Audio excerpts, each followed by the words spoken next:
18 फरवरी से फरवरी एंड तक इन पौधों पर से मृग बहार का फल हार्वेस्ट होने के बाद 15 मार्च तक सभी पौधों में जो है फ्लड के द्वारा पानी दे दिया गया है। उसके बाद जो है हमने इन बगीचे को जो है स्ट्रेस के लिए नेक्स्ट सीज़न के लिए जो है अब छोड़ दिया है। फ्लड के द्वारा जो है सभी पौधों में पानी चला गया है और अब जो है स्ट्रेस के लिए पौधे बिल्कुल तैयार हैं।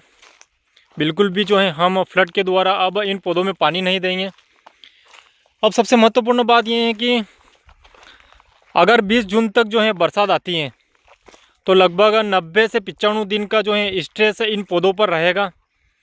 तो ये स्ट्रेस जो है ज़्यादा भी हो सकता है, लेकिन पुराने अनुभव के हिसाब से जो है लगभग हम हमेशा 1 अप्रैल से 10 अप्रैल तक जो है बगीचों को स्ट्रेस के लिए छोड़ते हैं। लेकिन इस बार जो है हमने पहले से इस बगीचे को स्ट्रेस के लिए इसलिए छोड़ा है क्योंकि हमेशा जो है बीच में बरसात आ जाती है, जिसके कारण पौधों में जो है स्ट्रेस ख़त्म हो जाता है, जिसके कारण मृग बहार की फ्लोरिंग में जो है बहुत ही ज़्यादा प्रॉब्लम आती है।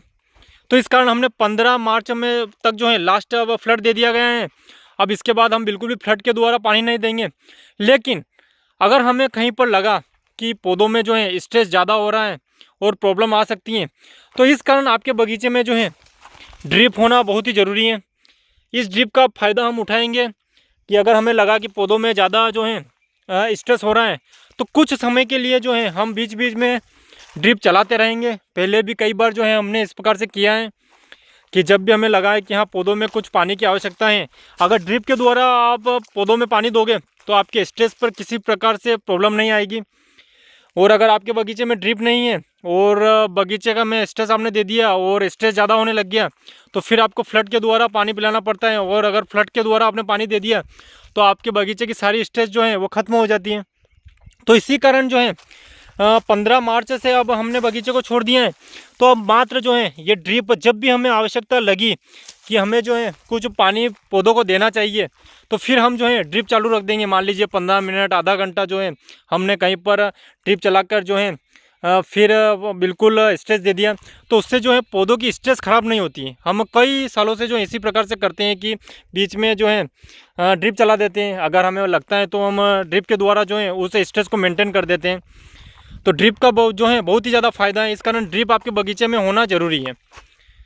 तो फ्लड के द्वारा तो बिल्कुल भी पानी नहीं दिया जाएगा। लास्ट पानी जो है 15 मार्च को दे दिया गया है। बस अब जो है कभी भी आवश्यकता लगी तो ड्रिप के द्वारा जो है इस स्ट्रेस को मेंटेन किया जाएगा। और मृग बहार में किस प्रकार से फ्लोरिंग आती है, मान लीजिए 20 जून 25 जून जब भी जो है बरसात आएगी तब मृग बहार की जो फ्लोरिंग है वो किस प्रकार से मेंटेन होती है देखते हैं। लेकिन हर साल की तुलना में जो है लगभग हमने 15 से 20 दिन जो है पहले पौधों को स्ट्रेस दे दिया गया है। आप देख सकते हैं कि अभी भी जो है पौधों पर जो सपोर्ट है वो लगे हुए हैं, क्योंकि इन पर से जो है 18 फरवरी से फरवरी एंड तक जो है फल हार्वेस्ट हुआ। हार्वेस्टिंग के बाद जो है हमने इनको पानी पिलाया और 15 मार्च को जो है लास्ट पानी पिलाकर जो है इस बगीचे को हम स्ट्रेस के लिए छोड़ रहे हैं। तो अलग अलग जो एरिया है वहाँ पर उनकी किस प्रकार की मिट्टी है, किस प्रकार की सिचुएशन है, उस हिसाब से जो है फार्मर स्ट्रेस देते हैं। कई फरवरी में भी छोड़ देते हैं, हमारे बात हुई, और कुछ जो है अप्रैल एंड में छोड़ते हैं। कोई 25 अप्रैल को स्ट्रेस के लिए छोड़ते हैं, कोई 1 मार्च को छोड़ते हैं। लेकिन हमने जो है 15 मार्च को इस बगीचे को स्ट्रेस के लिए छोड़ा है और हमें लगता है कि इसका जो है रिजल्ट हमें अच्छा मिलेगा। बस बीच में अगर बरसात आती है उसी के कारण हमने पहले छोड़ा है कि अगर ज़्यादा स्ट्रेस रहेगा तो कहीं ना कहीं उस बरसात का ज़्यादा इफेक्ट नहीं पड़ेगा। तो देखते हैं कि क्या होता है। लेकिन फ़िलहाल जो है अब फ्लड के द्वारा बिल्कुल भी इस बगीचे को पानी नहीं दिया जाएगा और देखते हैं कि क्या रिजल्ट हमें मिलता है नेक्स्ट सीज़न में मृग बहार की फ्लोरिंग में।